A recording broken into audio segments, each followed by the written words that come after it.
পেরেশানি করা, এছাড়া আর কোনো টার্গেট সরকারের নেই। আমরা যারা সংখ্যালঘু মুসলিম ভারতবর্ষে বাস করি, আমাদের জন্য দুটো জিনিস খুব মজবুত করে আমাদের ধরে চলতে হবে। কটা জিনিস? দুটি জিনিস। এই দুটো যদি আমরা ধরতে পারি, তাহলে আল্লাহর নবী সাল্লাল্লাহু আলাইহি ওয়াসাল্লাম বলেছেন, তোমরা জান্নাতে যাবে, তোমাদের কেউ গোমরাহি করে পথভ্রষ্ট করে কেউ জাহান্নামে নিয়ে যেতে পারবে না। বলুন সুবহানাল্লাহ। কি জিনিস? তারাকতু ফীকুম আমরাইনি লান তাদিল্লু মা তামাসসাকতুম বিহিমা কিতাবাল্লাহ। আল্লাহর নবী সাল্লাল্লাহু আলাইহি ওয়াসাল্লাম বলেন, তোমাদের জন্য দুটো জিনিস ছেড়ে দিয়ে যাচ্ছি। ও ভাই ভিতরে এসো না ভাই, ওখানে দাঁড়িয়ে এসো এসো এসো বাবা এসো এসো। দোকান খুলে দেখি যদি কাস্টমার নেই তো মাল কার কাছে বিক্রি করব? কি গো? নবী সাল্লাল্লাহু আলাইহি ওয়াসাল্লাম দুটো জিনিস দিয়ে গেছেন। একটা হচ্ছে আল্লাহর কোরআন। আল্লাহর কোরআন, এটা শুধু চুমো খাই রমজান মাসে, এক খতম, দু খতম, তিন খতম, এর থেকে মাঝে মাঝে তাবিজ লিখি, এটা মরে গেলে আমরা পড়ে শোনাই। এজন্য কিন্তু কোরআন নাজিল হয়নি। কোরআন এসেছে আপনাকে কোরআন শিখতে হবে, কোরআন পড়তে হবে, আর কোরআনটাকে সামনে রেখে আপনার জান্নাতে যাওয়ার টার্গেট বানাতে হবে। আমাদের টার্গেট কি? জান্নাত। টার্গেট কি বলেন? জান্নাত, আর কোনো টার্গেট নাই।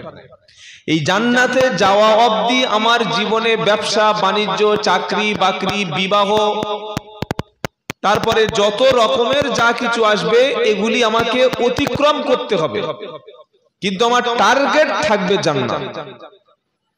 ধরুন আপনি এখান থেকে হাওড়ায় যাবেন, বা মেচেদা যাবেন, বা কোলাঘাট যাবেন। যেতে যেতে রাস্তায় বাইক নিয়ে বার হয়েছেন, দেখছেন একটা বাঁদর। বাঁদর জানেন তো? বাঁদর না আপনারা হনুমান বলেন? বাঁদর। বাঁদরের মালিক এরকম 4-5টা কলা নিয়ে আর বাঁদর খেলা দেখাচ্ছে। বাঁদর খেলা দেখেছেন? দেখেন নাই? বাঁদর খেলা দেখাচ্ছে। আপনি বাইকটা স্ট্যান্ড দিয়ে বুকে হাত দিয়ে আর মোবাইল ফোনটা বার করে বাঁদর খেলা নাচছে, বাঁদরের ভিডিও করছে। এই বাঁদর খেলা ভিডিও হয়। তারপরে আধ ঘন্টা সময় চলে গেল। আবার 5 কিলোমিটার দূরে ওখানে গিয়ে দেখছে যেটা ফুটবল খেলা হচ্ছে। কি খেলা? ফুটবল খেলা। দুজন গোলকিপার দুদিকে আছে আর প্লেয়াররা আছে, এরা মারছে ওর দিকে, ওরা মারছে এদিকে। বিশাল একটা টুর্নামেন্ট চলছে, ওখানে 1 ঘন্টা সময় চলে গেল। আবার নন্দকুমারের কাছে গিয়ে দেখছে ওখানে একটা গাড়ি পড়ে, মানে অ্যাক্সিডেন্ট করে গাড়িটা পাল্টে খেয়ে পড়ে গেছে, অনেক লোক সব ওখানে ও সময় দিল। এই যে আপনি বার হয়েছেন হাওড়ায় যাবেন বলে, মেচেদা যাবেন বলে, কোলাঘাট যাবেন বলে, সাঁতরাগাছি যাবেন বলে, শিয়ালদা যাবেন বলে, রাস্তায় যা কিছু আসছে, যা কিছু সামনে সমস্যা আসছে, যদি আপনি সময়গুলো নষ্ট করেন, গিয়ে সঠিক সময় পৌঁছানো যাবে তো? যাবে কি? অনেক কিছু সামনে আমার বাধা হয়ে দাঁড়াবে, আমি সব বাধাকে উপেক্ষা করে সোজা সরল রাস্তায় চলবো। ওই রাস্তাটার নাম হচ্ছে ইহদিনাস সিরাতাল মুস্তাকিম। বলুন সুবহানাল্লাহ। আমরা নামাজে কি পড়ি?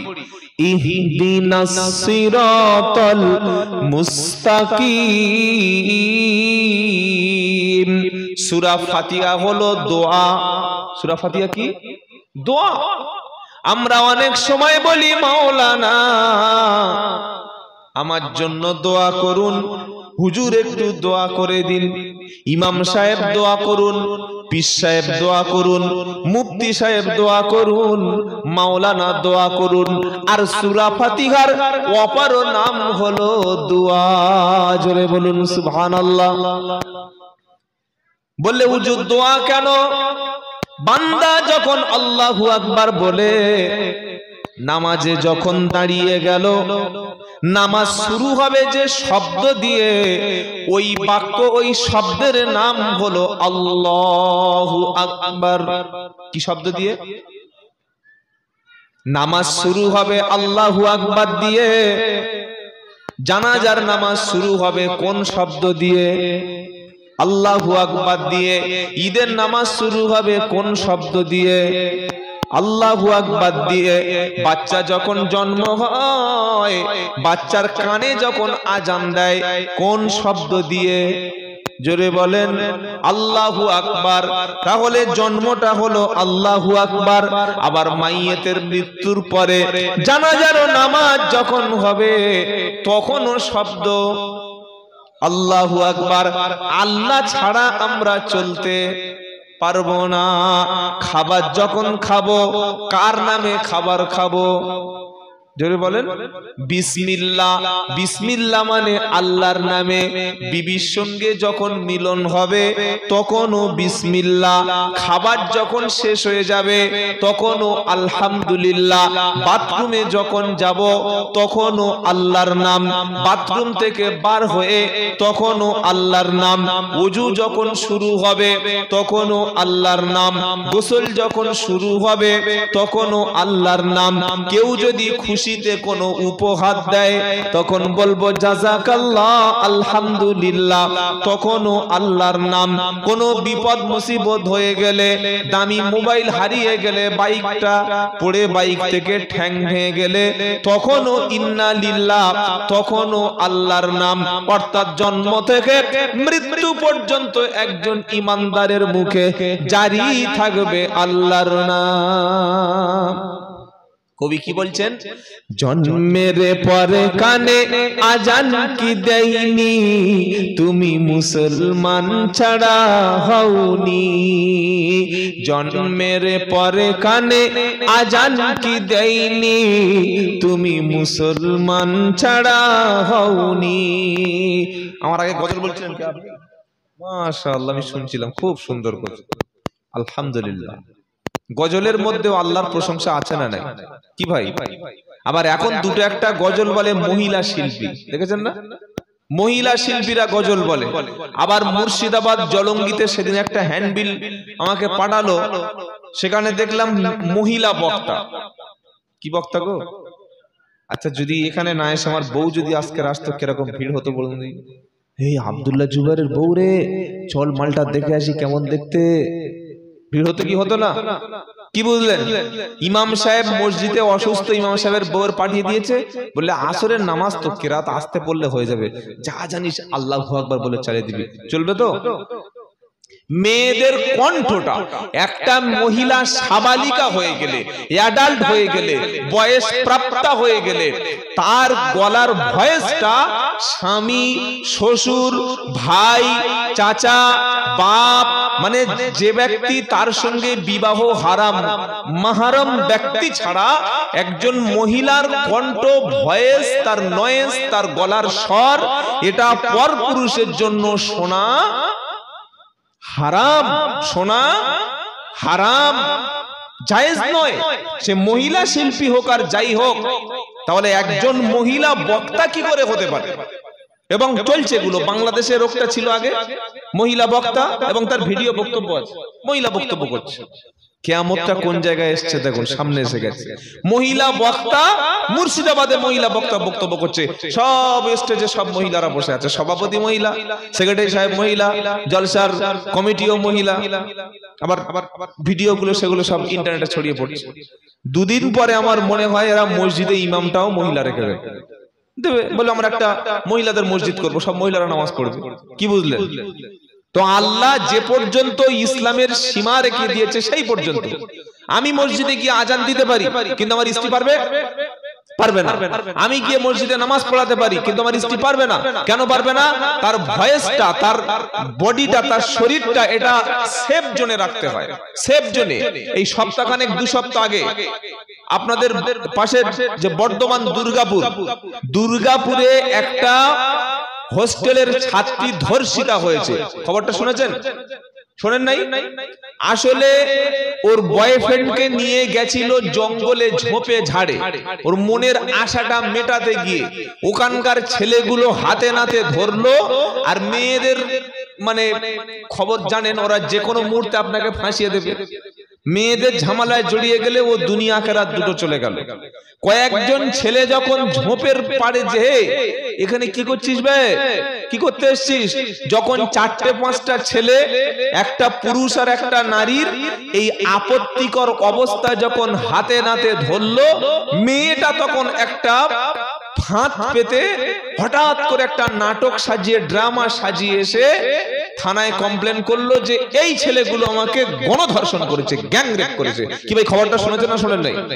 এবার আমাদের দেশের মিডিয়া আছে, বড় বড় বুদ্ধিজীবীরা আছে, তারা বললে পশ্চিম বাংলায় মেয়েদের নিরাপত্তা নাই, পশ্চিম বাংলায় মেয়েদের নিরাপত্তা নাই, মেয়েরা ধর্ষিতা হচ্ছে। রাত 10টার সময় আপনাদের মেদিনীপুর, এটা তমলুক থানা, মহিষাদল থানা, মেদিনীপুরের মহিষাদল থানার গ্রামটার নাম কি ভাই? কেশবপুর। এই কেশবপুরের যদি কোনো মুরগি রাত 11টার সময় ওই জঙ্গলের মাঝখানে গিয়ে আর শিয়ালের সামনে গিয়ে বলে আসসালামু আলাইকুম ভাইজান, কি বলছে রাত 11টার সময়, আসসালামু আলাইকুম হুজুর, ভালো আছেন, আপনার সঙ্গে এসেছি একটু ফয়েজ নিতে। কি নিতে? ফয়েজ নিতে। বলুন তো রাত 11টার সময় মুরগি যদি বাড়ি থেকে বার হয়ে জঙ্গলে শিয়ালের সঙ্গে মুসাফা করতে যায়, সাক্ষাৎ করতে যায়, গলায় গলায় মিলতে যায়, শিয়াল ওকে মাথায় তুলে বাড়িতে পৌঁছে দেবে, তাই তো নাকি? শিয়াল যদি ওকে খায়, ওর যদি ভক্ষণ করে, শিয়াল যদি নাস্তা করে, শিয়াল যদি টিফিন করে, তাহলে সমস্ত গ্রামবাসী মিলে রোড অবরোধ হবে, বিচার চাই, বিচার চাই, আমার মুরগি শিয়াল খেলো কেন, শিয়ালের ফাঁসি চাই, শিয়ালের ফাঁসি চাই। এই যুক্তিটা ভালো তো? এটা ভালো যুক্তি নয়? ঠিক সেম একই অবস্থা তো হচ্ছে বাংলায়। আমি বলছি না যে যারা ধর্ষণ করেছে বা যারা ওই কাজটা তারা নির্দোষ, বলছি না, সেটা আদালত কোর্ট প্রমাণ করবে। কিন্তু একটা মেয়ে সন্ধ্যার পরে জঙ্গলের মাঝখানে কি করতে গেল একটা ছেলে নিয়ে? ও তো নামাজ পড়তে যায়নি, গেছে কি? ও তো দরুদ শরীফ পড়তে যায়নি, ও তো পড়াশোনা করতে যায়নি, নোট নিতে যায়নি, ও গেছেই তো খারাপ উদ্দেশ্য করে। তাহলে আপনি ভাবুন, একটা মহিলাকে আল্লাহ সীমাবদ্ধ করে দিয়েছে, একটা মহিলার কণ্ঠকে আল্লাহ সীমাবদ্ধ করে দিয়েছে। এই জন্য মহিলার কণ্ঠ পরপুরুষের শোনানো হারাম, মহিলা পরপুরুষের সামনে যাওয়াটা ইসলামে হারাম, মহিলা ইমামকে ইসলাম নিয়োগ দেয়নি, এবং আল্লাহর নবী সাল্লাল্লাহু আলাইহি ওয়াসাল্লাম বলেছেন ওই জাতির কোনোদিন কল্যাণ হবে না। কোন জাতি? যে জাতির নেতৃত্বে একজন মহিলা নেত্রী থাকে। বলে হুজুর কল্যাণ হবে না? বাংলাদেশে কি সর্বনাশ হয়েছে দেখেছেন? বাংলাদেশটা কি ধ্বংস করে দিয়েছে একটা হাসিনা আর খালেদা দুজনে। মহিলা নেতৃত্ব ইসলামে হারাম। ইসলাম চেয়েছে একজন পুরুষ নেতৃত্ব দেবে। অনেকে বলবেন কেন? কারণ মহিলাদেরকে আল্লাহ তাআলা মাঝে মাঝে তাদের শরীর অসুস্থ হলে, তাদের মেন্টাল, তাদের শারীরিক অবস্থাও সে সময় অসুস্থ থাকে, তারা রাষ্ট্রীয় কাজগুলো করতে পারে না। 2 নম্বর হলো পুরুষ মানুষ একটা সঠিক সিদ্ধান্ত নিতে পারে, কিন্তু একজন নারী সিদ্ধান্ত নেওয়ার ক্ষেত্রে তার অনেক ভুল সিদ্ধান্ত হতে পারে। কথা বুঝে এসেছে? তাই যেটা বলছিলাম, আল্লাহ রাব্বুল আলামিন তিনি আমাদের কাছে ইসলাম দিয়েছেন আর সঠিক রাস্তা বলে দিয়েছেন। আমরা সূরা ফাতিহা পড়ি, সূরা ফাতিহার অপর নাম কি বললাম? দোয়া। প্রথমে কি বললাম? আলহামদুলিল্লাহি রাব্বিল আলামিন। সূরা ফাতিহা শুরু হয়ে গেল আল্লাহর নাম নিয়ে, সুবহানাল্লাহ বলে। জন্ম থেকে মৃত্যু একজন মুসলমান আল্লাহ ছাড়া চলতে পারে না, আল্লাহর নাম ছাড়া পা তুলতে পারে না, আল্লাহর নাম ছাড়া খেতে পারে না, আল্লাহর নাম ছাড়া ঘুমাতে পারে না। অর্থাৎ জন্মতেও আল্লাহ, মৃত্যু পর্যন্ত আল্লাহ। আমাদের সঙ্গে কে আছেন? এই কবি কি বলছেন? জন্মের পরে কানে আজান কি দেয়নি, তুমি মুসলমান ছাড়া হওনি। জন্মের পরে কানে আজান কি দেয়নি, তুমি মুসলমান ছাড়া হওনি। আবার মরণের পরে জানাজা হবে, মরণের পরে জানাজা পড়াবে, তখন কোথায় পালিয়ে যাবি? বিপ্লবী বিদ্রোহী মৌলবাদী কেন জঙ্গিবাদী। আল্লাহ রসুল টুপি দাড়ি পাঞ্জাবি এগুলোকে জঙ্গি বলা হচ্ছে। যাই ও সাবজেক্ট আলাদা। যেটা শোনাচ্ছিলাম, আল্লাহ আমাদেরকে দুটো জিনিস নবী দিয়ে গেছেন। নবী বলে গেছেন, তারাকতু ফিকুম আমরাইনি লান তাদিল্লু মা তামাসসাকতুম বিহিমা কিতাবাল্লাহি ওয়া সুন্নাতা রাসূলিহি। এ মেদিনীপুরের যুবকেরা, আল্লাহওয়ালা ভাইরা, আল্লাহর নবী বলেন, এ উম্মত, তোমাদের জন্য দুটি জিনিস দিয়ে যাচ্ছি, এ দুটিকে তোমরা মজবুত করে ধরবে, এ দুটি কখনো ছাড়বে না। একটা হলো কিতাব আল্লাহ, আল্লাহর পক্ষ থেকে আল্লাহর পাঠানো যে কোরআন শরীফ, ওই কোরআন মাজিদটাকে তোমরা মজবুত করে ধরবে।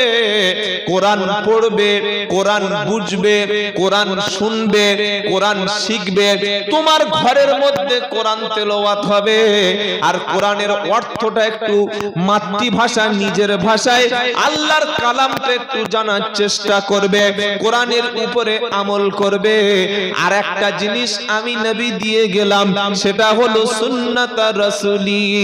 আমি নবী আমার সুন্নাতটা, সুন্নাত মানে পথ, সুন্নাত মানে তরিকা, সুন্নাত মানে রাস্তা, নবীর আমল যেটা, নবীর কর্ম যেটা, বিশ্ব নবীর শেখানো আমলগুলাই হলো সুন্নাত। এই দুটো যদি কেউ ধরতে পারে, লান তাদিল্লু, কেউ তোমাকে গোমরাহি জাহান্নামী বানাতে পারবে না, আমি নবী গ্যারান্টি দিয়ে গেলাম। বলুন সুবহানাল্লাহ। তাহলে দুটো জিনিস ধরবো, এক কোরআন, আর একটা হচ্ছে নবীর সুন্নাহ, নবীর হাদিসগুলি, নবীর আমলগুলি, নবীর রাস্তাটাই আমাদের নাজাতের রাস্তা। সকলে ধরবো ইনশাআল্লাহ। আল্লাহ তৌফিক দিক, বলুন আমিন। যদি কোরআন না পড়তে পারেন, কোরআন শিখে নেবেন, যে কোনো ভাবে কোরআন শিখবেন।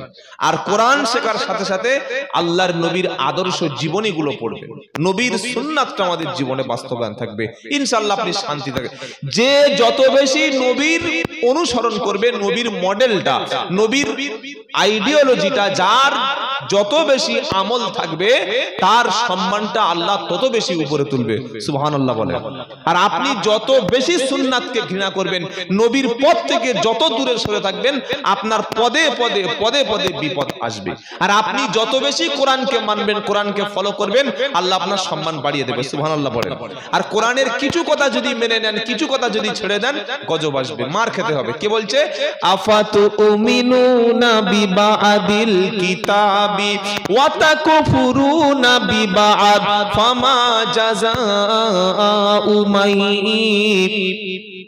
ইয়াফআলু যালিকা মিনকুম ইল্লা খিজইউন ফিল হায়াতিদ দুনিয়া ওয়া ইয়াউমাল কিয়ামাতি ইউরাদ্দুনা ইলা আশাদ্দিল আযাব। আল্লাহর কালাম, সুবহানাল্লাহ বলে। আল্লাহ দয়া করে আমাদেরকে কোরআন পড়াচ্ছে, কোরআন শোনাচ্ছে, এর চাইতে সৌভাগ্য কি হতে পারে? সুবহানাল্লাহ। আমাদের মতো গুনাহগার পাপিষ্ট বান্দাদের মুখ থেকে আল্লাহ কোরআন পড়াচ্ছে। সুবহানাল্লাহ। 1 নম্বর পারা, 13 নম্বর পৃষ্ঠা, 6 নম্বর লাইন, 85 নম্বর আয়াত, সূরা বাকারা। কোরআন শোনাচ্ছে, আফাতু উমিনুনা বিবাদিল কিতাবি ওয়া তাকফুরুনা বিবাদ। আমার কোরআনের উপরে যখন কিছুটা বিশ্বাস করবে, কোরআনের কিছু কথা মানবে, আর কিছু কথা যখন মানবে না, কোরআন শোনাচ্ছে দুনিয়ার জিন্দেগিটা লাঞ্ছনার জিন্দেগি হবে, অপমান চেপে বসবে, পদে পদে নির্যাতিত অপমানিত হতে হবে, সম্মান কোথাও পাবে না। সম্মান যদি বাড়াতে চাই, মর্যাদা যদি বাড়াতে চাই, কোরআনের সব কথাগুলো মেনে নেব ইনশাআল্লাহ। মুসলমানের ছেলে শ্বশুর বাড়ি গেল, যাওয়ার পরে আত্মীয় স্বজনকে নিয়ে ঘুরতে বার হলো, একটা রেস্টুরেন্টে চলে গেল। যাওয়ার পরে বলছে, এখানে খাবার হবে? বললে হ্যাঁ। মোটামুটি 500-600 টাকার খাবার অর্ডার করলো, খাচ্ছে। বললে এখানে বিয়ার পাওয়া যাবে? বিয়ার মদ? বললে হ্যাঁ পাওয়া যাবে। এটা মদের বোতল দিয়েছে, ওটা রেখেছে, খাওয়ার পরে খাবে। এইবার বলছে, আচ্ছা আপনার হোটেলে মাংসের মেনুতে কি কি আছে? বললে নো বিফ, বিফটা নেই, মাটন আছে আর চিকেন আছে। চিকেন? বললে হ্যাঁ, চিকেন চিলি হবে, চিকেন ফ্রাই হবে। বলছে আচ্ছা এটা কথা জিজ্ঞাসা করবো? বলছে কি? বলছে চিকেন যে মুরগির মাংসটা আপনার হোটেলে আছে বলছেন, এটা কি মানে হালাল? এটা কি বলছে? এটা কি হালাল? কোন মুসলমানদের দিয়ে জবাই করা? বলে কেন কেন কেন? বলে না, আমি বিনা জবাইয়ে কোনো মুরগি খাই না, ওটা হারাম। আর হারামখোরের পকেটে কি আছে? কি মাল একবার দেখেছ? কি শয়তান একবার চিন্তা কর। বিয়ারের বোতল পকেটে নিয়ে, এ ভাই উকি মারছো কেন? ভিতরে এসো না ভাই। আরে এসো, সামনে এসো না। কি আশ্চর্য, ডাকতে হবে আমাকে? হয় হয় হয়, কোরআনের মজলিসে কোরআনের কথা শুনছে, চলে এসো, উকি মারার কি আছে? নিচে বসতে যদি কারোর অসুবিধা, চেয়ার নিয়ে বসে পড়ো, কোনো সমস্যা নেই, যে যেখানে স্টেজে চলে আসো, এই পাশে চেয়ার আছে, সমস্যা নেই, খালি বসলে হলো, দাঁড়ালে হলো। বস বস বস। বিয়ারের বোতল কিনে খাবে, ওতে মুসলমানের ছানার লজ্জা নাই, আর চিকেনটা জবাই করেনি এজন্য লজ্জা। তাহলে বুঝতে পারছেন, এই কোরআনের কথা পুরো মানছে না। কোরআনে 3 জায়গায় মদ হারাম করা আছে। সূরা বাকারা 219 নম্বর আয়াত, সূরা নিসা 43 নম্বর আয়াত, সূরা মাইদার 70 নম্বর আয়াত। 3 জায়গায় মদ খেতে কোরআনে নিষেধ করা আছে, কিন্তু এই মুসলমান মানে না। কিন্তু কোরআনে 4 জায়গায় লেখা আছে আল্লাহ ছাড়া অন্য কারোর নামে উৎসর্গকৃত জবাই না করে খাওয়া হারাম। সূরা বাকারা 173 নম্বর আয়াত, সূরা মাইদার 3 নম্বর আয়াত, সূরা নাহলের 115 নম্বর আয়াত, সূরা আনামের 146 নম্বর আয়াত। এই 4টি জায়গায় আল্লাহ নিষেধ করেছে মরা বস্তু খাওয়া, বিসমিল্লাহ ছাড়া জবাই করে খাওয়া হারাম। তাই মুসলমান মানে না, কিন্তু আল্লাহ যে মদ মাদকতা নিষেধ করলো ওটার বড় অপরাধ। এটা পুরোপুরি কোরআন মানা হলো। ছেলের বয়স 18, বলছে হুজুর ভালো মেয়ে হবে। ইমাম সাহেব বলছে আমার শ্বশুর বাড়ির পাশে চাচা তো শালি আছে, দেখতে খুব সুন্দর, দেখলে তোমার পছন্দ হবে। বললে হুজুর ছবিটা একটু পাঠাও দেখি। হোয়াটসঅ্যাপে ছবিটা যখন পাঠালো, ছবিতে চুমু খাচ্ছে আর বলছে আলহামদুলিল্লাহ। যে দাঁড়া, চুমু খাওয়ার সময় আছে, ছবিতে যদি এইদিকে তাহলে ভেতরে গেলে কি করবে? কি বুঝলেন? ছবি দেখে চুমু খাচ্ছে, ভালোবাসা কার বলে দেখেছে? ছবিতে চুমু খাচ্ছে, বলছে আলহামদুলিল্লাহ। হুজুর চাচা তো শালি আপনার কবে নিয়ে যাবে বলুন? ইমাম সাহেব ছুটিতে বাড়ি নিয়ে গেল, গিয়ে মেয়ের বাপের সঙ্গে বলছে ছেলেটা আমার মহল্লায় বাড়ি কি করে? বললে বিল্ডার্স আছে, বেশ পয়সাওয়ালা ছেলে। মেয়েটা সামনে যখন হাজির হলো, প্রথম দেখাই পছন্দ হয়ে গেল। বিয়ে করা কি? বিয়ে করা, বিয়ে করা কি ফরজ? বিয়ে করা, বিয়ে করা 3 রকম নমুনা, একটা হলো সুন্নাত, একটা হলো ফরজ, আর একটা হলো হারাম। উনি বলেছে 10 নাম্বার পেয়েছে, তবে 30 পাইনি, 10 পেয়েছে, আর 2টো বাকি আছে। একটা হলো সুন্নাত, একটা হলো হারাম, আর একটা হলো ফরজ। কখন বিয়ে করা ফরজ? ঘর আছে, বাড়ি আছে, চেহারা খুব সুন্দর, ইনকাম আছে ভালো। ও যদি না বিয়ে করে অন্য নারীর সঙ্গে খারাপ কাজে চলে যাবে, ওকে পায়ে দড়ি বেঁধে রাতকে ঘুমানো রাখা যাচ্ছে না। এমন পজিশনে বিয়ে করা ফরজ, বিয়ে না করলে হবে গুনাহ। ছেলে রাত 12টা পর্যন্ত ঘরে ঢুকছে না, বাপের হুঁশ নাই। মেয়ে সারা রাত ফোন করছে ছেলেদের সাথে, বাপ মা বুঝতে পারছে না আমার মেয়ে ছোট, তো মেয়ে ছোট আছে, হ্যাঁ সারা রাত ঘুমোয় না মেয়ের বাপ, দেখে আমার মেয়ে ছোট। কি সর্বনাশ! কোন ছেলে মেয়ে যদি বিয়ে না দেওয়া হয়, সে জেনা করবেই, তার দ্বারা খারাপ কাজ হবেই। এই রকম সিচুয়েশন যদি ক্রিয়েট করে, সেই ক্ষেত্রে গার্জিয়ান এই ছেলে মেয়ের জন্য বিবাহ দেওয়া ফরজ হয়ে যাবে, ওয়াজিব হয়ে যাবে। কথা মনে থাকবে ইনশাআল্লাহ। আরেকটা বিয়ের হুকুম হচ্ছে সুন্নাত। কি বললাম? সুন্নাত। আর নিকাহু মিন সুন্নতি ফামান রাগিবা আন সুন্নতি ফালাইসা মিন্নি, বিয়ে করা আমার সুন্নাত, যে ব্যক্তি বিয়ে করে না সে আমি নবী আমার উম্মত না। কে বললেন কথাটা? আল্লাহর নবী।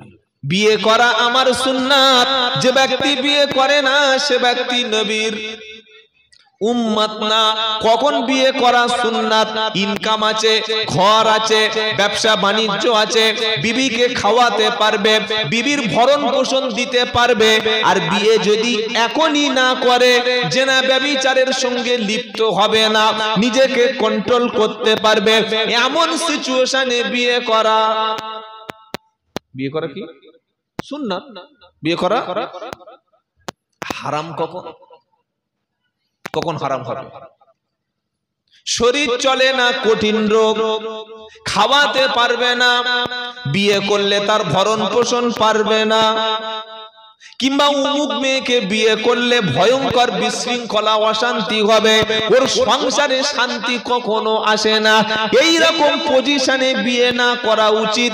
তার জন্য তাকে রোজা রাখতে হবে, যতক্ষণ নিজেকে কন্ট্রোল না করতে পারবে ততদিন নবী বললে তুমি রোজা রাখো। তাহলে বিয়ে করা সুন্নাত, এটা পাগলেও জানে। আর বউকে পর্দায় রাখা কি? জোরে বলুন।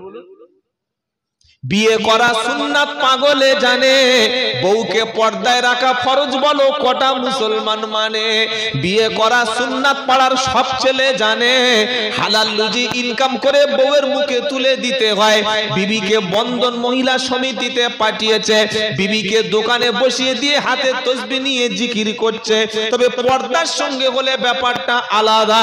বিবিকে খাওয়াতে হয়, নিজে তাস খেলে, গাঁজা খায়, মদ খায়, আর বিবিকে পাঠিয়ে দিচ্ছে বাপের বাড়ি থেকে টাকা আন, শ্বশুরের টাকা এনে সংসার চালা। এটা বিবির উপরে জুলুম ছাড়া অন্য কিছু না। বিয়ে করা সুন্নাত সবাই জানে, কিন্তু বিয়ে করার পরে বিবিকে নামাজ পড়ানো ফরজ বলো কটা মুসলমান মানে? নতুন বিয়ে করে বললে 2 রাকাত নফল পড়তে হয়, জানেন না? এটা কুসংস্কার, বিদআত। বিদআত মানে কি? আল্লাহর রসুলের রেখে যাওয়া ধর্মের মধ্যে নতুন কিছু ধর্ম মনে করে করা। শুনছেন আপনারা? যেমন আজান দিই আমরা, দিই না বাবা? আজানের শেষে কি বলি? হাইয়া আলাস সালাত, হাইয়া আলাস সালাত, হাইয়া আলাল ফালাহ, হাইয়া আলাল ফালাহ, আল্লাহু আকবার, আল্লাহু আকবার, লা ইলাহা ইল্লাল্লাহ। আচ্ছা, আমরা যখন কলেমা বলি, মানে কলেমা জিকির করি, কি বলি? লা ইলাহা ইল্লাল্লাহু মুহাম্মাদুর রাসূলুল্লাহ সাল্লাল্লাহু। আর আজান যখন দিই তখন কি বলি? লা ইলাহা ইল্লাল্লাহ। কোন মুয়াজ্জিন যদি বলে লা ইলাহা ইল্লাল্লাহু মুহাম্মাদুর রাসূলুল্লাহ, আজান হবে? জোরে বলেন। কেন হবে না? নবীর সামনে হযরতে বেলাল রাদিয়াল্লাহু তাআলা আনহু যখন আজান দিল, আজানের বাক্যগুলো স্বপ্নের মধ্যে জিবরাইল, স্বপ্নের মধ্যে আল্লাহ শিখিয়ে দিয়েছিল। তাই আজান যখন হবে লা ইলাহা ইল্লাল্লাহ, ওখানে মুহাম্মাদুর রাসূলুল্লাহ বলা যাবে না। ইসলাম যে ধর্মটা, আল ইয়াউমা আকমালতু লাকুম দীনাকুম, আল্লাহর নবী বলছেন দ্বীনকে, আল্লাহ বলছে হাবিব আমি আপনার উপরে দ্বীনকে, ধর্মকে, ইসলামকে কমপ্লিট করে দিয়েছি, মুকাম্মাল করে দিয়েছি। ধর্ম বাড়ানো যাবে না, কমানো যাবে না। কিছু কিছু মুসলমান বিয়ের দিন বিয়ে করার পরে, এবার বিয়ে পড়ানো হয়ে গেল, বিবি নিয়ে যখন বার হয়ে চলে যাবে, বাড়ির বুড়িরা বলল তোর বউকে পাশে রেখে 2 রাকাত নামাজ পড়, এক জায়গায় গায়ে গায়ে ঘেঁষে দুজনে সেজদা কর। কিসের নামাজ? বলছে ওটা হলো বিয়ের নামাজ। ওরে বোকা, বিয়ে করা সুন্নাত পাগলে জানে, কিন্তু বিবিকে যে ফরজ নামাজে পড়তে হয়, নিজে পড়তে হয়, নিজের বিবিকে নামাজ পড়াতে হয়, বলো কটা মুসলমান এটা আমল করে? তো কোরআন শোনাচ্ছে ওয়া আমরু আহলাকা বিসসালাতি ওয়াসতাবিরু আলাইহা লা নাসআলুকা রিজকা নাহনু নারযুকুকা ওয়াল আকিবাতু লিত্তাকওয়া। সূরা তাহা 16 নম্বর পারা 20 নম্বর পৃষ্ঠায় 12 নম্বর লাইনের 132 নম্বর আয়াত। আমার আল্লাহ সাফ পরিষ্কার করে ক্লিয়ার করে দিয়েছে ওয়া আমরু আহলাকা বিসসালাতি ওয়াসতাবির আলাইহা। ও আমার প্রিয় নবী, তুমি তোমার পরিবারকে নামাজের নির্দেশ দাও আর নিজে তুমি এর উপরে প্রতিষ্ঠিত থাকো। আমি আল্লাহ তোমার উপরে রুজি চাই না, বরং আমি আল্লাহ তোমার রুজি দিয়ে থাকি। নারায়ে তাকবীর। এই যুবকের আল্লাহওয়ালা ভাইরা, নিজে নামাজ পড়ছেন, নিজের পরিবারের মধ্যে একটাও যেন কখনো বেনামাজি থাকে না। ফজরের সময় নামাজে যাব, নিজের বাচ্চা বিবিকে নামাজের তাগিদ করে যাব। নবী বললেন মুরু আওলাদাকুম বিসসালাতি ওয়া হুম আবনা 7 সিনিন। তোমার বাচ্চার বয়স যখন 7 হবে তখন তুমি নামাজের নির্দেশ দেবে। আর 10 বছরের ছেলে 10 বছরের মেয়ে যখন নামাজ পড়বে না তখন হালকা একটু ডোজ দেবে। আর 10 বছরের ছেলে মেয়ে একই বিছানায় থাকবে না, বিছানা তখন আলাদা হবে। বাপ মার সঙ্গে 10 বছরের বাচ্চা ঘুমাবে না। 7 বছর থেকে নামাজের পড়তে বলেছে। আজকের মসজিদগুলোর অবস্থা দেখেছেন? ফজরের সময় কি করুণ দৃশ্য। মুসলমান বলছে মসজিদ ভেঙে দিচ্ছে, চিল্লাচ্ছে, রাস্তা অবরোধ করছে। আবার দেখলাম আপনাদের গ্রামে সব জায়গায় দেখি আই লাভ মুহাম্মদ সাল্লাল্লাহু আলাইহি ওয়াসাল্লাম। আমি তো যখন ঢুকি আজকের ভাবলাম এই গ্রামে যা আছে সব মুহাম্মদ মার্কালো। কি মার্কালো? মুহাম্মদ মার্কা। আই লাভ মুহাম্মদ এটা তখন টাঙানো যায় যখন গ্রামের মধ্যে একটাও সুদখোর থাকবে না, এক পিস সুদখোর মুসলমানের মধ্যে, তখন আই লাভ মুহাম্মদ আমার মুখ থেকে শোভা পাবে। যখন গ্রামের মধ্যে একটা বেনামাজি খুঁজে পাওয়া যাবে, একটা মিথ্যাবাদী পাওয়া যাবে না, একটা হারামখোর পাওয়া যাবে না, একটা চগলখোর পাওয়া যাবে না, একটা ফাসিক লোক পাওয়া যাবে না। সুদ ঘুষ জেনা ব্যভিচারের সঙ্গে জুড়ে খালি মিছে মিছে সামনে লিখে দিয়েছি আই লাভ মুহাম্মদ, হে রাসূল তোমার ভালোবাসি। ওটা রাসূলের ভালোবাসা হলো? বিবিকে বলছে আই লাভ ইউ, তোমার ভালোবাসি, জান বাঁচবো না, পায়ে ধরছে। সকালবেলা বিবি বলছে কিছু টাকা দাও, হাত খরচ করব। আমার টাকা নাই, চলো ঘুরতে যাই, সময় নাই, ভালো কাপড় কিনে দাও। হবে না। এই বিবি একবার যদি বাপের বাড়িতে যেতে পারে, আমার বাড়িতে ভুল করে আর জোরে বলেন আসবে না। আমি বলছি না যে ব্যানার টাঙানো যাবে না, আমি বলছি না যে আই লাভ মুহাম্মদ লিখবেন না। আপনি আপনার ঘরে লিখে রাখুন, আপনার বেডরুমে লিখে রাখুন, আপনার খাওয়ার রুমে লিখে রাখুন, কিন্তু আপনার নিজের জীবনে, আমার ব্যক্তি জীবনে কতটা মুহাম্মাদের অনুসারী আমি হতে পারলাম? আমি বিড়ি খাচ্ছি, আমি সিগারেট খাচ্ছি, আমি গাঁজা খাচ্ছি, আমি মিথ্যা বলছি, আমি নামাজ কাজা করছি, আমি বাপ্পার উপরে জুলুম করছি, আমি ওজনে কম দিচ্ছি, আরো মুহাম্মদ তোমার ভালোবাসি। ওটা মুহাম্মদ বলা হলো? ভালোবাসি মুহাম্মদ এটা আবু তালেব বলেছিল, শুধু বলে নাই, নিজের ছেলে আলীকে পাঁচের বিছানায় শুইয়ে রেখে হযরত মুহাম্মদ সাল্লাল্লাহু আলাইহি ওয়াসাল্লামকে নিজের কোলের কাছে শুইয়ে রেখেছিল। 51 বছর বয়স পর্যন্ত মুহাম্মদ সাল্লামের খাইয়েছে, ঘুম পাড়িয়েছে, কেউ অত্যাচার করতে আসলে নিজের পিঠ পেতে দিয়েছে। তার নাম আবু তালেব। আবু তালেবের মতো আই লাভ মুহাম্মদ বলা লোক পৃথিবীতে একটাও ছিল না।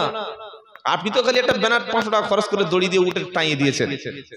আবু তালেব নবীর চাচা মুহাম্মদকে এত ভালোবেসেছিল, এত ভালোবেসেছিল, সারা পৃথিবীর সব পীর সাহেব, মুফতি সাহেব, হাজী সাহেব, গাজী সাহেব সবাই এক পাল্লা চা বলে আবু তালেবের একদিনের ভালোবাসার সমান হবে না।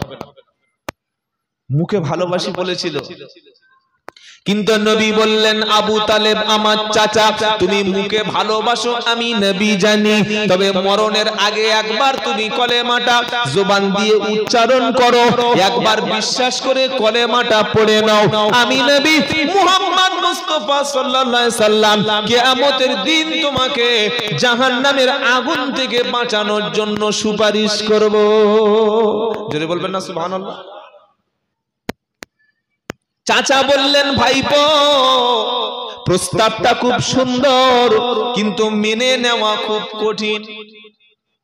আই লাভ মোহাম্মদ বলা সহজ, কিন্তু দাড়ি রাখাটা খুব, জোরে বলুন, আই লাভ মোহাম্মদ বলা খুব সহজ, কিন্তু রাস্তায় টুপি মাথায় দিয়ে চলাটা খুব প্রেস্টিজের ব্যাপার। আই লাভ মোহাম্মদ বলা সহজ, কিন্তু বিবির গায়ে বোরকা পরিয়ে শ্বশুর বাড়ি যাওয়াটা খুব কঠিন। আই লাভ মোহাম্মদ বলা সহজ, মুসলমান ভাইকে সালাম দেওয়া খুব কঠিন।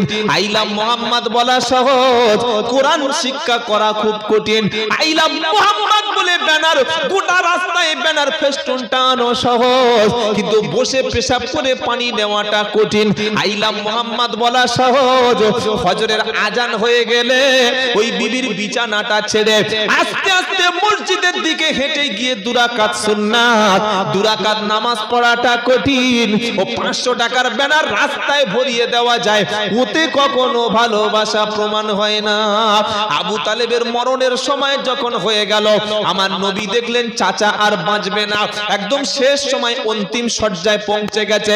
আল্লাহর নবী মুহাম্মদ মুস্তাফা সাল্লাল্লাহু আলাইহি সাল্লাম চাচা আবু তালেবের কাছে গিয়ে বলল, চাচা সারা জীবন ভালোবেসেছো, তুমি না খেয়ে আমার মুখে খাবার তুলে দিয়েছো, তুমি ঘুমিয়ে না থেকে জেগে আমাকে পাহারা দিয়েছো, আমার বাপ দেখি নাই মায়ের কোলে বেশি দিন থাকতে পারি নাই, কেউ মারতে আসলে তুমি রক্ষা করেছো, কেউ বড় কথা বলতে আসলে তুমি তাকে মুখটা ফিরিয়ে দিয়েছো, কেউ কিছু করতে আসলে তুমি পিঠ পেতে মেনে নিয়েছো, ঠান্ডার সময় আমার গায়ে কাপড় দিয়ে জড়িয়ে দিয়েছো, গরমের সময় মাথায় ছাতা দিয়ে তুমি রাস্তায় বার করেছো।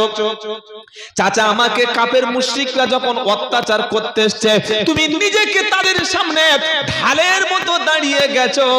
চাচা এত ভালোবেসেছো, আমি নবী তোমাকে সুপারিশ করব, তবে মুখে একবার ঈমানের স্বীকার করো। চাচা বললে, ভাইপো স্বীকার করা যাচ্ছে না, কারণ আমি যে মহল্লায় যে পাড়ায় বাস করি, এখানে কলেমা পড়ে চললে কিন্তু বিপদ আছে, সবাই বলবে মুহাম্মদ সাল্লাল্লাহু আলাইহি সাল্লাম। এর চাচা আবু তালেব মরণের ভয়ে বাপ দাদার ধর্ম ত্যাগ করলো। আমার নবী বারবার যখন কলেমার জন্য বারবার যখন নবীজি বলছে, আল্লাহ পাক শোনাচ্ছে, ইন্নাকা লা তাহদি মান আহবাবতা ওয়ালাকিন্নাল্লাহা ইয়াহদি মান ইয়াশা ওয়া হুয়া আ'লামু বিল মুহতাদিন। 20 পারা 8 নম্বর লাইন, 11 নম্বর পৃষ্ঠা, 56 নম্বর আয়াত, সূরা কাসাস। কোরআন শোনাচ্ছে, ইন্নাকা লা তাহদি মান আহবাবতা। আমার প্রিয় নবী, যাকে তুমি খুব ভালোবাসো, তুমি যাকে ইচ্ছা করো, তাকে কখনো হেদায়েত করতে পারবে না। আমি আল্লাহ না চাইলে হেদায়েত হবে না। আবু তালেবের ঈমান নসিব হলো না, কলেমা ছাড়া ঈমান ছাড়া আবু তালেব মারা গেল। আল্লাহর নবী বললেন, আল্লাহ সারা জীবনের ভালোবাসার চাচা, মুহাব্বতের চাচা কলেমা হলো না, বেঈমান হয়ে মারা গেল। তবে আমি দোয়া করব, আমি দোয়া বন্ধ করব না। কি বলছেন মুহাম্মদ সাল্লাল্লাহু আলাইহি সাল্লাম? কিছু মনে করবেন না, অনেকে বলে আমার ইমাম সাহেবের সঙ্গে খুব ভালো সম্পর্ক আছে, অমুক বক্তার সঙ্গে আমার খুব সম্পর্ক আছে, অমুক হুজুরকে আমি বাড়িতে ডেকে আনি, তার বাড়িতে যাই, তাকে খাওয়াই, তাকে হাদিয়া দিই, অমুক হুজুর আমার ফোনে কথা বলে, তার সঙ্গে আমার খুব সম্পর্ক আছে, কিয়ামতের দিন কোনো বিপদ হবে না, ইনশাআল্লাহ আমি বার হয়ে যাব। এই ভালোবাসার দোহাই দিয়ে, ভালোবাসার সম্পর্ক রিলেশন আছে, এই দোহাই দিয়ে যদি কেউ আমল ছাড়া ঈমান ছাড়া জান্নাত পেত, অন্তত আবু তালেবকে আল্লাহ কিছুটা হলেও ছাড় দিতে পারত। কথা মনে থাকবে ইনশাআল্লাহ। ভালোবাসার দোহাই সম্পর্ক আছে, এটা দুনিয়ায় চলে, আখিরাতে চলে না। আবু তালেব মারা গেল নবীর চাচা ঈমান ছাড়া। আল্লাহর নবী বললেন, আল্লাহ আমার চাচাকে ক্ষমা করে দাও। ঈমান আনতে পারে নাই, কলেমা পড়তে পারে নাই। আল্লাহ তুমি ক্ষমা করে দেবে না? আল্লাহ মাফ করে দেবে না? আমার চাচা জাহান্নামে যাবে আল্লাহ। আল্লাহ পাক সঙ্গে সঙ্গে নবীকে আবার শুনিয়ে দিচ্ছে, নবী খবরদার, কোন ব্যক্তি যদি ঈমান ছাড়া মারা যায়, মুশরিক হয়ে মারা যায়, শিরকের রাস্তা ধরে মারা যায়, তাওহীদের রাস্তা ছেড়ে ঈমানের রাস্তা ছেড়ে যদি বেঈমান হয়ে মারা যায়, অমন কোন ব্যক্তির জন্য কোন ঈমানদার, কোন মুফতি সাহেব, কোন পীর সাহেব, কোন আলেম, কোন বক্তা, এমন কি নবী আপনিও অমন মুশরিকের জন্য দোয়া করা আপনার অনুমতি? জোরে বলেন, মা কানা লিন নবী। দলিল আল্লাহ কোরআনে বলে দিয়েছে, গোপন নয়। মা কানা লিন নবী ওয়াল্লাযীনা আমানু আইয়াস্তাগফিরু লিল মুশরিকিন ওয়ালাউ কানু উলি কুরবা মিন বা'দি মা তাবায়্যানা লাহুম আন্নাহুম আসহাবুল জাহিম। 11 পারা 4 পৃষ্ঠা 3 নম্বর লাইন 112 নম্বর আয়াত সূরা তাওবা কোরআন। মা কানা লিন নবী ওয়াল্লাযীনা আমানু, নবীর জন্য এ কাজটা কখনো উচিত হবে না। ওয়াল্লাযীনা আমানু, এবং কোন ঈমানদারদের জন্য এ কাজটা ঠিক হবে না। কোন কাজ?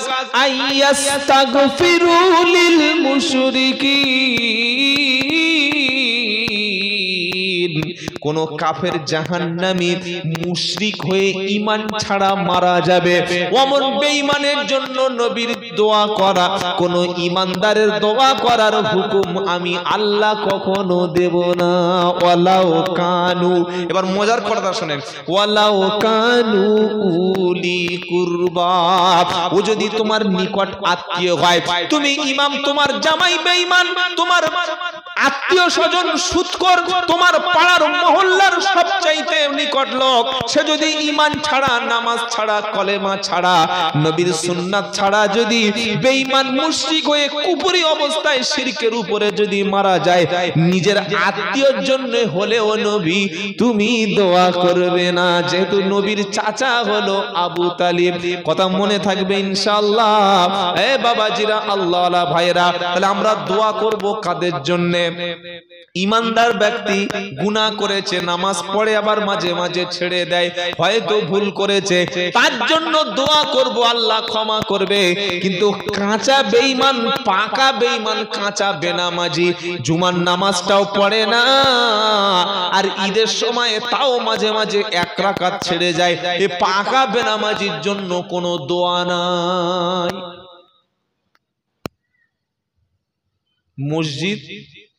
মসজিদে কখন জামাত হয় এই খবরটুকু অনেক মুসলমান রাখে না, এটা আফসোস আমাদের জন্য।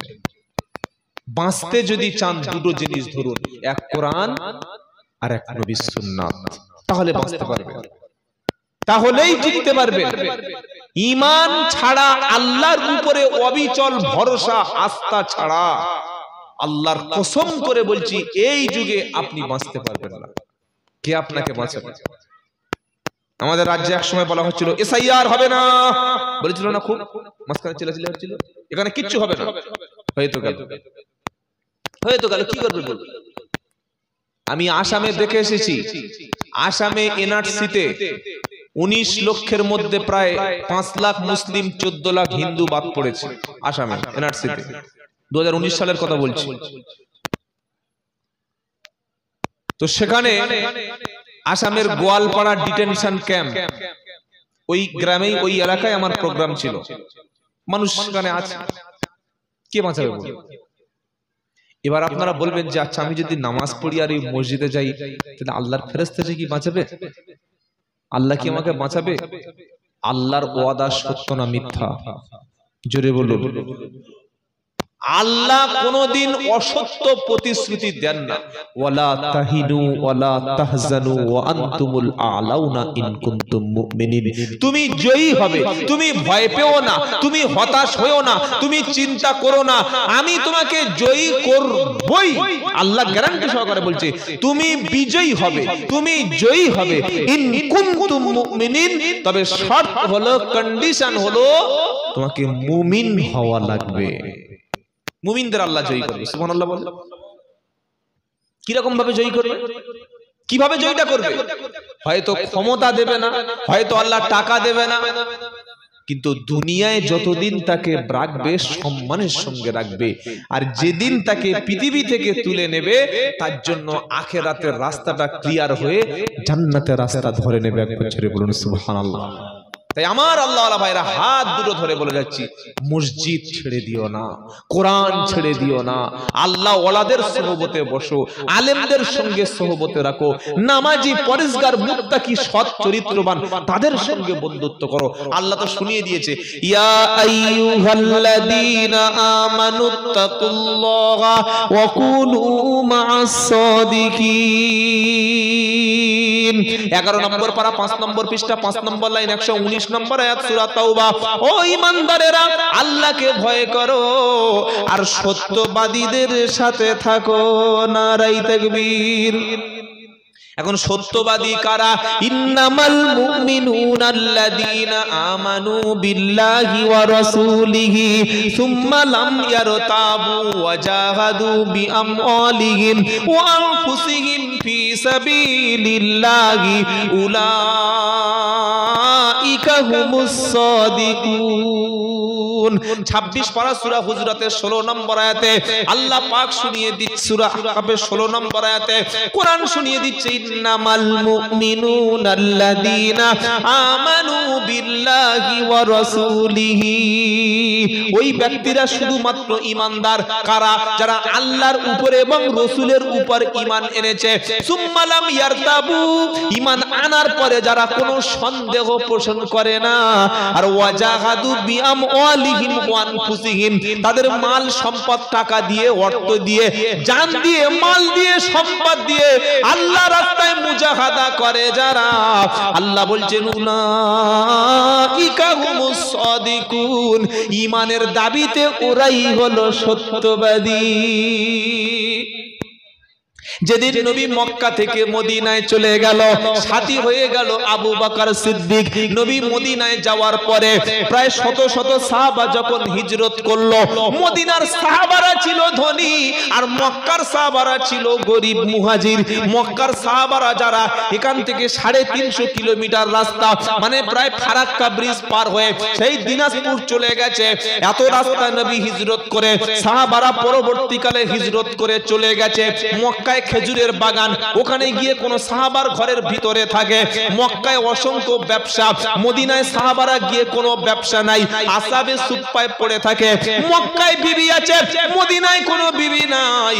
মক্কায় বাবা মা সবকিছু ছেড়ে ঈমানের টানে শুধুমাত্র আল্লাহকে ভালোবেসে মদিনায় চলে গেছে যারা, আল্লাহ পাক শুনিয়ে দিচ্ছে ঈমানের টানে ঘর ছেড়েছে, বিবি ছেড়েছে, বাচ্চা ছেড়েছে যারা, আর তাদের জানমাল দিয়ে আল্লাহ রাস্তায় খরচ করেছে যারা, ঈমানের দাবিতে সত্যবাদী হলো তারা।